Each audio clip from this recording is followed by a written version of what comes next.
Throughout the history of computers, we've been striving to shorten the gap between us and digital information, the gap between our physical world and the world in the screen where our imagination can go wild.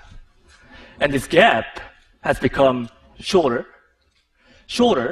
and even shorter.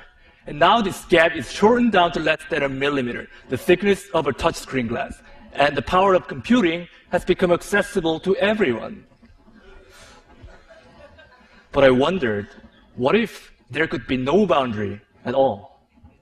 I started to imagine what this would look like. First, I created this tool which penetrates into the digital space. So when you press it hard on the screen, it transfers its physical body into pixels.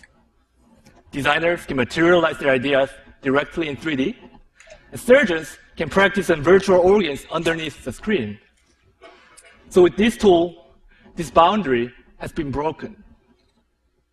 But our two hands still remain outside the screen. Then how can we reach inside and interact with the digital information using full dexterity of our hands? At Microsoft Applied Sciences, along with my mentor, Kerry Blanche, I redesigned the computer and turned a little space above the keyboard to a digital workspace.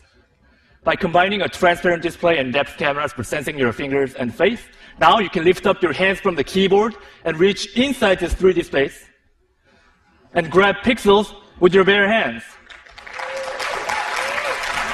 Because Windows and files have the position in the real space, selecting them is as easy as grabbing a book off your shelf. Then you can flip through this book while highlighting the lines, words on the virtual touchpad below each floating window. Architects can stretch or rotate the models with their two hands directly. So in these examples, we are reaching into the digital world. But how about reversing this role and having the digital information reach us instead? I'm sure many of us have the experience of buying and returning items online, but now you don't have to worry about it. What I got here is an online augmented fitting room. This is a view that you get from head-mounted or see-through display when the system understands the geometry of your body. Taking this idea further, I started to think, instead of just seeing these pixels in our space, how can we make it physical so that we can touch and feel it?